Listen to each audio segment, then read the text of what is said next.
Hi there, welcome to my channel. I'm Christy. Today I am participating in the Three Rivers Challenge, which is a pantry challenge using what I have on my pantry shelves in my freezer or in my fridge. This pantry challenge was started by Jessica at Three Rivers Homestead. So if you don't know who she is and you don't follow her channel, you should go check out the link to her channel that's in the description. Also, if you click on the link of the hashtag Three Rivers Challenge, you will see a whole bunch of people participating in this challenge. And let me tell you, there is a lot of inspiration and a lot of really interesting things to learn and to see. So please do check it out if you haven't already. So please don't mind my disastrous kitchen. I've been really busy with all kinds of things today. Dishwasher's going. Things are a mess. It's a school night, curling night, all the things. Busy night, and I am rummaging, trying to figure out what I'm gonna do for dinner. So in this video, you will see me make this, a zucchini and potato waffle, and this, baked purple cabbage with apples, onions, and bacon, and you'll see this. pan-fried beef sausages. I hope you enjoy, and I'll see you in a bit. For dinner tonight, I wanted to use up this cabbage that I found in the fridge. Believe it or not, I cut this cabbage up when I was making our Christmas dinner back in December. And it was down in the crisper in my fridge. And for whatever reason, my fridge has been freezing anything that's been in that area of my fridge. So this cabbage, it was partly frozen and it was still in really good condition. So I wanted to use it up. And I also found some back bacon in the freezer that I wanted to use up. It was actually the back bacon I had cut up in another pantry challenge and just put it in the freezer for later use, and today was the day. I also found an onion out in my pantry, and I decided to just chop it up into fairly large pieces. Because I am going to be oven baking this dish, I want the pieces to be larger. I chopped up 2 apples that needed to be used, and I kept the pieces quite large just because I don't like them to disintegrate too much with the cooking of the cabbage, simply because the cabbage takes a really long time and the other things do not.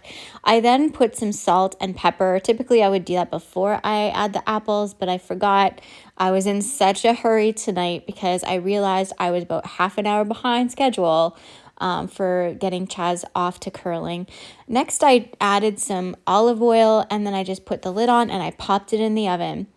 So I'm making a type of like a potato pancake fritter kind of thing. And so I need an egg, and I didn't have any. So I'm using some of my free range eggs from my hens.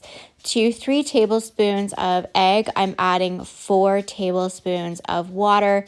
And I do add more water gradually after as I'm adding other freeze-dried ingredients into this, but I just wanted to get it started, the hydration. Next, I'm adding some shredded zucchini. This come from my garden. I had a really big harvest of zucchini all summer, so as it was coming in, I was shredding it and freeze drying it, because one of the things that I don't like about zucchini, cooking with zucchini or baking with zucchini, is that if you freeze it, then it has all this extra water and it's hard to control the water content, and you have to think about it beforehand. So using this shredded zucchini like this is awesome because I can completely control the water, and the zucchini, when it reconstitutes, it actually absorbs the flavors that you're adding. So here I'm adding salt and pepper. And so it just begins that hydration. It'll also begin to hydrate with the onions. This is dehydrated onion or freeze-dried onion. And so it will begin to the flavors will begin to marry. And I also added some some dehydrated chives to also boost that flavor, because I really wanted it to be a zucchini potato fritter. And I wanted it quite potent because I'm putting quinoa flour into this potato pancake, and Tyson does not like quinoa flour, so I have to hide it. My family, Tyson and Chaz both, they're not fond of quinoa, so I really have to hide it. And it has so much nutrition that this is a perfect way for me to do that. I also added in about a teaspoon, I would say, of garden parsley. This was out of my garden. I like to rub it together and just kind of break it up a bit to liven it up. I am adding in about a tablespoon of granulated garlic. It's a freeze-dried garlic. And then this is some mashed potatoes left over from the other night. They have there's some peas and carrots and stuff still in it because it was in a dish with leftovers. So if you see little bits of things, that's what it is. Then I added in the rest of the zucchini shreds. I think there was about 3 to 4 cups of zucchini total that I put into these fritters. So it was mostly zucchini, but you would never know because it had hydrated with all those really rich flavors, and it wasn't too sticky or too wet. It was a really nice consistency. And I had control over the moisture. This was the worst decision I made all day. So you'll see exactly why in a minute. I can't even tell you this without laughing. Next, I put in the sausage into a pan of water just to cook them and thaw them out a little bit quicker before I fry them up. This... You can laugh at me. I give you permission to laugh at me because this was the dumbest thing I've done all day long. It tasted really good. And then I did it again. This potato pancakes mixture did not go in the waffle iron. I should have just quit while I was ahead and put it in a frying pan and did it the way I normally do. But no, I'm stubborn and I'm I'm going to do this because I'm creative. And no, it was really don't do what I do. Just be smarter than Christy. Just be smarter than Christy. Taste tester.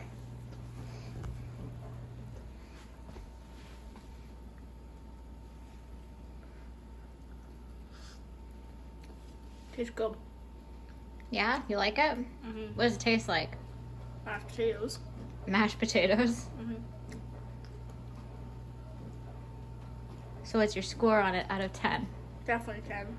Another 10? Yeah, I love it. You love it? Mm-hmm. Do you want ketchup on it or anything, or is it good the way it is? It's perfect the way it is. Really? No ketchup? No, doesn't need it.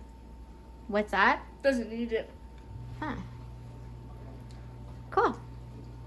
Even though it looked bad, it still tastes good. Mm-hmm. So these are starting to really start to cook, and I really like boiling out the fat so then I can really nicely brown them up. I always cook sausages this way. When I cook them this way, they get really nice and firm, and they don't have that really soft, spongy consistency. There is nothing worse than a soft sausage. Except for maybe my potato pancake waffle thingies. I should just quit. I'm going to quit right now. I'm not even going to make dessert. I won't. I just won't.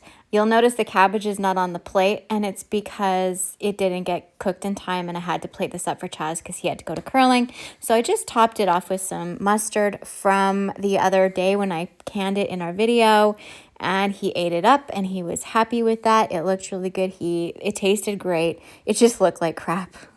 And this was my dinner. I had some of the cabbage, and I just chopped up one of the sausages on top, and it was so delicious. I love cabbage. This is one of my favorite ways to do cabbage, especially red cabbage. I'm really looking forward to growing much more cabbages this year so I can do many more like this.